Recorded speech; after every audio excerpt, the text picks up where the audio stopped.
अस्सलाम वालेकुम क्लास।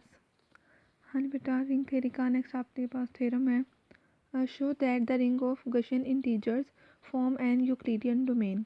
अब कल यूक्लिडियन डोमेन आपने पढ़ी थी, क्या होती है यूक्लिडियन डोमेन? आपके पास ऐसी इंटेग्रल डोमेन थी जो कि दो प्रॉपर्टीज़ को सेटिस्फाई करवाती थी, जिनमें आपके पास एक यूक्लिडियन डोमेन, अगर आपके पास एक रिंग से r-0 से एक मैपिंग एग्जिस्ट कर जाती थी नॉन नेगेटिव इंटीजर्स पर, जो कि दो प्रॉपर्टीज़ को करवा रही होती थी, तो फिर आपके पास वो इंटेग्रल डोमेन जो है वो यूक्लिडियन डोमेन बन जाती थी। और आपने इसके एग्जांपल में पढ़ा था कि रिंग ऑफ गशियन इंटीजर जो है ना वो यूक्लिडियन डोमेन बनाती है। अब इसका प्रूफ हमने देखना है कि रिंग ऑफ इंटीजर जो है वो Euclidean domain, ring of Gaussian integer जो है वो यूक्लिडियन डोमेन कैसे बनाती है। ठीक है, कैसे शो करेंगे? First we show that G is an integral domain. अब सबसे पहले हमने ये शो करवाना है कि आपके पास ये जो गशियन इंटीजर्स की जो रिंग है, ये सबसे पहले इसको इंटेग्रल डोमेन प्रूफ करवाएंगे। इंटेग्रल डोमेन प्रूफ करवाने के बाद इसलिए यूक्लिडियन डोमेन फर्दर प्रूफ करवाएंगे हम। ठीक है, अच्छा, अब बेटा इंटेग्रल डोमेन प्रूफ करवाने के लिए आपको क्या प्रूफ करवाना पड़ता है कि आप इसके अंदर कोई non zero zero divisor exist ना करता हो।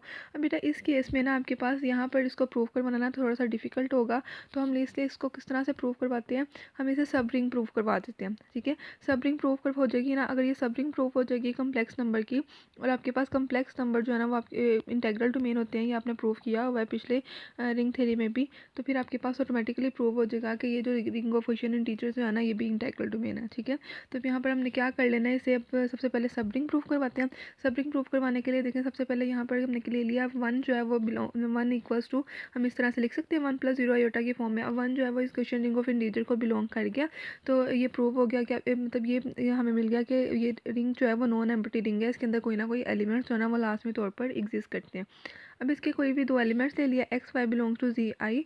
अब जी आई की फॉर्म में है तो आपके पास कम्प्लेक्स नंबर की फॉर्म में होंगे, जनरल कम्प्लेक्स नंबर की फॉर्म में एक्स इक्वल आ जाएगा ए प्लस बी आई होटा और वाई इक्वल आ जाएगा सी प्लस डी आई आटा। और ये जो ए बी सी डी हैं ये चारों जो है वो आपके पास सेट ऑफ इंटीजर्स को बिलोंग करते हैं। ठीक है, अब सब रिंग प्रूव करवाने के लिए हमें दो कंडीशन प्रूव करवानी पड़ती है, x minus y belongs to G I and x into y belongs to G आई।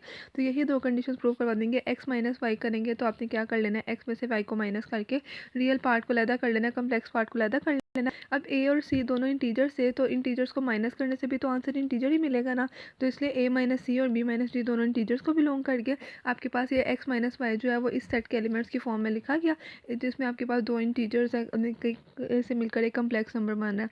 ठीक है, तो एक्स माइनस वाई जो है वो जी आयोटा को बिलोंग कर गया। ठीक है, फर्स्ट कंडीशन प्रूव हो गई सब रिंग की। अब सेकंड प्रोडक्ट वाली ले लेनी है, यहाँ पर एक्स इंटू वाई करेंगे, तो जिस तरह हम कम्प्लेक्स नंबर को मल्टीप्लाई करवाते हैं ना, उसी तरीके से इनको मल्टीप्लाई करवा लेना है। ए मल्टीप्लाई सी, फिर ए मल्टीप्लाई डी, फिर बी मल्टीप्लाई सी आयोटा, फिर B multiply D iota square. Iota square की जगह -1 पुट कर देंगे तो आपके पास आ जाएगा a C minus B d real part आ जाएगा, और बी डी बी सी प्लस ए डी कम्प्लेक्स पार्ट आ जाएगा। अब ये सारे इंटीजर्स हैं, तो इंटीजर्स को मल्टीप्लाई और माइनस करने से भी तो इंटीजर्स ही रहेंगे ना, तो A C minus B D भी इंटीजर होगा और बी सी प्लस ए डी भी इंटीजर होगा, तो एक्स इंटू वाई भी आपके पास उसी सेट को बिलोंग कर गया, जी आई को। ठीक है, एक्स वाई जो है वो बिलोंग कर गया जी आई को। सो ये जी आई जो है वो अब आपके पास प्रूव हो गया कि इज़ अ सब ring with identity of the field of complex numbers. अभी आपके पास सब रिंग बन गई है फील्ड ऑफ कम्प्लेक्स नंबर की, जिसके अंदर आइडेंटिटी वी वन जो है वो मल्टीप्लिकेटिव आइडेंटिटी भी बिलोंग कर गई है, and so G I is an integral domain. ठीक है, सी आई जो है वो ऑटोमेटिकली इंटेग्रल डोमेन प्रूव हो जाएगी। क्यों? क्योंकि आपने पढ़ा हुआ है सिंस एवरी सब ring with identity of a field is an integral domain. कोई भी अब किसी भी फील्ड की जो सब रिंग होती है, सब रिंग विद आइडेंटिटी किसी भी फील्ड की, वो हमेशा एक इंटेग्रल डोमेन होती है।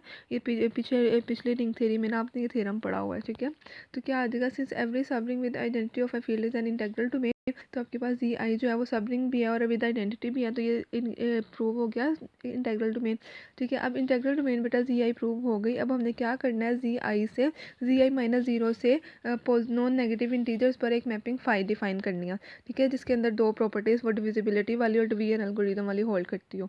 ठीक है, अब कैसे मैपिंग, जैसे मैंने आपको पहले भी बताया था कल वाले लेक्चर में भी, कि आपने ना मतलब कि जिस सेट के ऊपर मैपिंग डिफाइन कर रहे होते हैं उसके लिए हाथ से सूटेबल मैपिंग जो है ना कोई भी आपने लेनी होती है। ठीक है।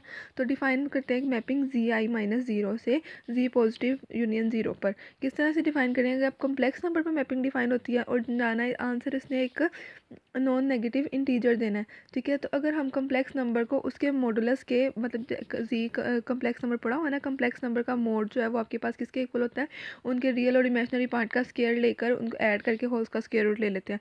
तो अब क्योंकि आपको नॉन नेगेटिव इंटीजर्स चाहिए तो इसलिए हम स्क्वायर रूट वाली स्क्वायर रूट वाला पार्ट जो है ना वो स्किप कर देते हैं, क्योंकि स्क्वायर रूट जो है वो हो सकता है आपके पास इंटीजर ना आए, तो इसलिए हम स्क्वायर रूट नहीं कंसीडर करते, जी मोड कंसीडर कर लेते हैं। ठीक है। यानी आपने कम्प्लेक्स नंबर को उसके मोड के स्क्वायर पर मैप करवा देना। ठीक है।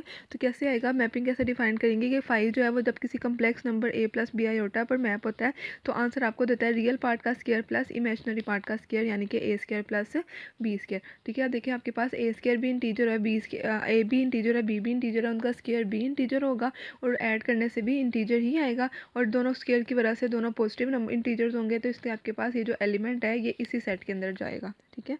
समझ आ गई मैपिंग किस तरह से डिफाइन किया। अब हमने क्या करना है, इस मैपिंग के अकॉर्डिंग जो है वो अब हमने फर्स्ट ये सेकंड दोनों प्रॉपर्टीज़ जो है ना वो होल्ड करवा देनी है। फर्स्ट प्रॉपर्टी आपने क्या लेनी होती है कि अगर एक एलिमेंट दूसरे एलिमेंट को डिवाइड करता है तो उसका इमेज भी दूसरे एलिमेंट के इमेज के से लेस देन आता हो, तो अब कोई कम्प्लेक्स नंबर दो ले लेते हैं, a प्लस बी आयोटा और c plus d iota belongs to G i minus zero such that a plus b iota divide c plus d iota. अब यहाँ पर भी डिविजिबिलिटी की डेफिनेशन के अकॉर्डिंग c प्लस एक कोई complex number non zero exist करेगा such that c plus d iota equals to a plus b iota into x plus y iota. ठीक है। अब यहाँ पर इनको दोबारा से मल्टीप्लाई करवा लेंगे, दोबारा से मल्टीप्लाई करवा कर आपके पास ये आ गया। ठीक है। अब हमने क्या कर लेना है, दोनों साइड पर फाई अप्लाई कर देना, फाई अप्लाई कर देंगे तो phi of c plus d iota को आ जाएगा c square plus d square और इस पर अप्लाई होगा फाई, तो रियल पार्ट का स्क्वायर प्लस इमेजिनरी पार्ट का स्क्वायर आ गया। ठीक है। A x minus b y whole square plus a y plus b x whole square.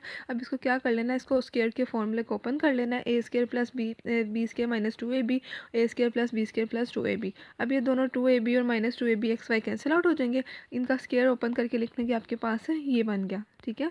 ये टर्म आ गई। फिर आपने क्या कर लेना बेटा, आपने एक्स वाले को कंबाइन कर लेना है, वाई वालों को कंबाइन कर लेना है, इनमें से एक्स स्क्वायर कॉमन निकाल लिया, इनमें से वाई स्क्वायर कॉमन निकाल लिया, तो आपके पास क्या आ गया, फैक्टराइजेशन होगी a square plus b square into x square plus y square आ गया equals to c square plus d square.